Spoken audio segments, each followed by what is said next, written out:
يا صباح الخير او مساء الخير على حسب الوقت اللي وصلكم في الفيديو. ازيكم حبايبي؟ عاملين ايه؟ يا رب تكونوا بخير. رجعنا مع بعض بوصفه جديده وفيديو جديد من الوصفات اللي انا بحبها قوي قوي قوي، وهي المعجنات. النهارده هنعمل مع بعض نوع حلو من المعجنات، وهو مش نوع حلو يعني، هو نوع حلو في الخبيث ونوع حلو في التشكيل، لكن هو حادق، نوع حادق من المعجنات.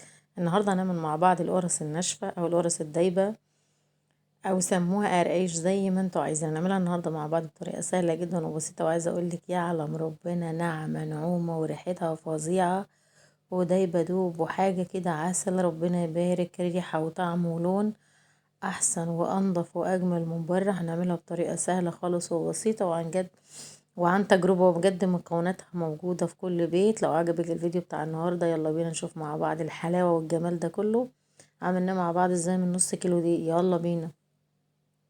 اول حاجه وهنبدا بيها، وهي عندي نص كوبايه من الميه الدافيه من الحنفيه عاديه خالص، بس تكون دافيه شويه. هنضيف عليها معلقتين من السكر زي ما انتم شايفين بالشكل ده، وهنضيف عليها كمان معلقه ممسوحه من الخميره، مش مليانه قوي يعني، هنقول مثلا كده بتاع 5 جرام من الخميره واقل كمان شويه. خلاص بالشكل ده، وهبدا ان انا اقلبهم في بعضيهم لغايه لما ادوب السكر مع الخميره مع الميه، ودي اهم خطوه لازم نبدا بيها. خلاص يبقى هنقلبهم كده وهنركنهم على جنب كده على الرخامة شوية، وهنبدأ نجمع مع بعضنا كده المكونات الجافة. خلاص تعالوا نشوف مع بعض. هنشتغل بنص كيلو من الدقيق، وعايزة اقولك بأمانة ربنا احلى واجمل واطعم من الافران بكتير. طيب انا هنا جبت عندي نص كيلو من الدقيق، تعالوا نشوف هنضيف عليه ايه.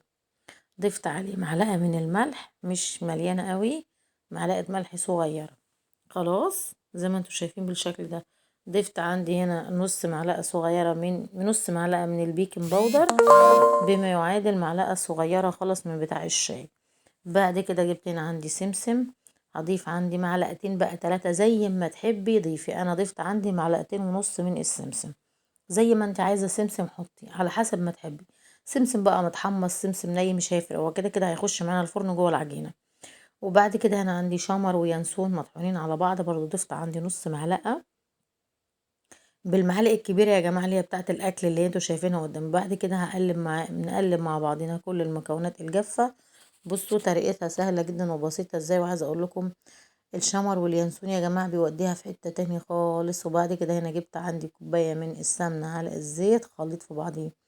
السمنة بتديكي نعومة للكحكاية فظيعة يا جماعة، والزيت بيديكي قرمشة ولون حلو في التسوية، وده معروف. خلاص وهبدأ ان انا ابس العجين او الدقيق كله كده في بعضيه. طب ايه انت حطيتي يا ايمان ليه بيكنج باودر وانت حاطه خميره؟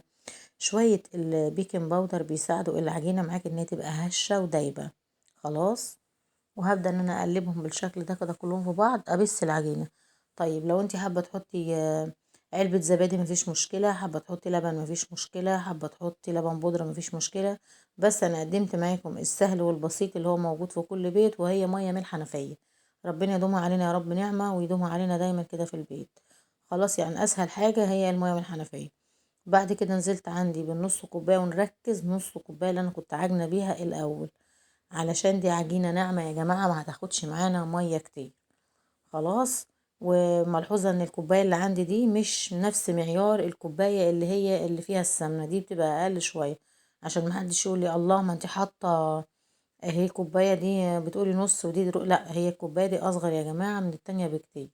يعني انا حتى لما بعاير بيها اي حاجة انا ما بعايرش بيها حاجة، انا يعني مش مثلا بعير بيها سمنة وزيت والحاجات دي لا، عشان دي بتبقى كوباية صغيرة شوية. وبعد كده بدأت ان انا اعجن العجينة.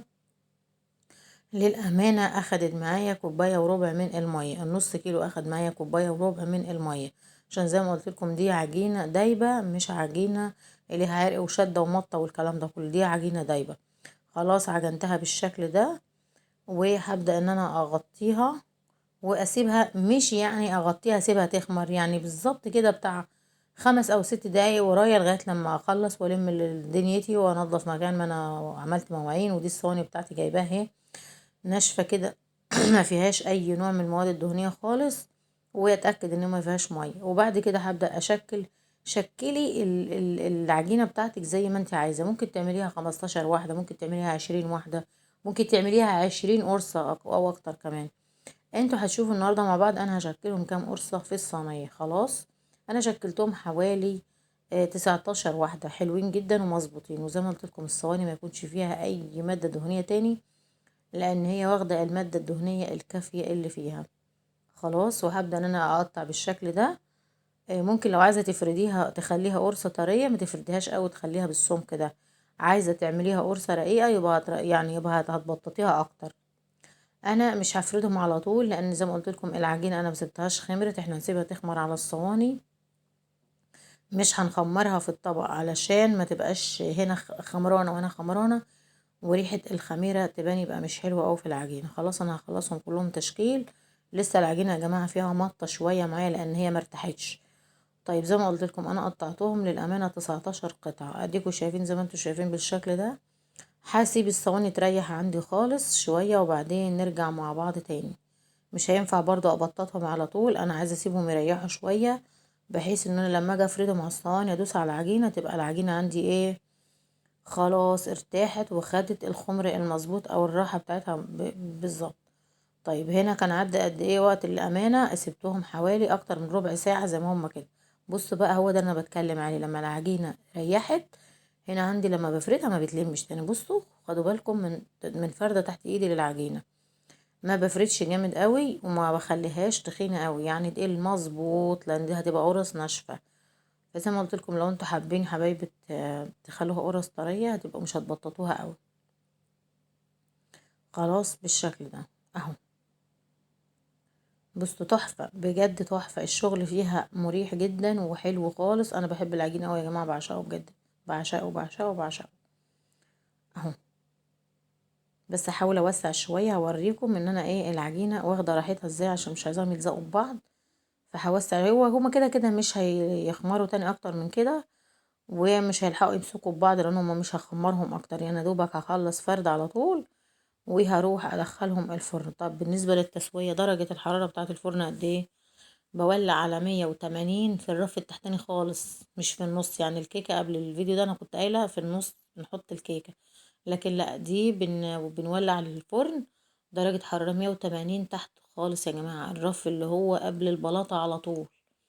وبنسخن الفرن برضو قبلها ب10 دقايق، وبندخل المعجنات بتطلع معاكي لونها فظيع. لو ما عندكيش شواية بتقلبي الصواني كل شوية تلفيهم كده حوالين دايرة عشان السخونية تتوزع عليهم. لو عندك شواية فرن وحسيتي ان المعجنات عايزة تاخد لون شوية بتولعي الشواية شوية صغيرين، بحيث انك تديها اللون اللي انت عايزة توصلي له لدرجة اللون اللي انت بتحبيها. خلاص انا خلاص خلصتهم كلهم تبطيطة بالشكل ده او تدويرة بالشكل ده.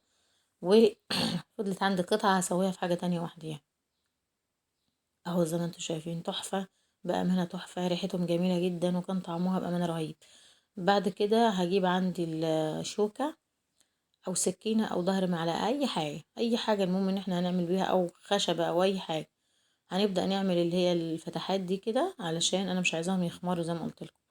بس لمجرد ما خلصت في الوقت ده رحت ولعت الفرن ورحت قلت ايه بقى هدخلهم في الفرن على طول. لمجرد ما الفرن بتسخن بعد التشكيل على طول بندخلهم فيها. يا رب الفيديو بتاع النهارده يكون عجبكم، واتمنى لو وصلت معايا لغايه هنا ما تنسينيش في اعجاب منك على الفيديو كمان تعليق حلو، لان القناه في الضياع يا جماعه، رايحه طايره خالص. يلا نشكر ربنا على كل حال.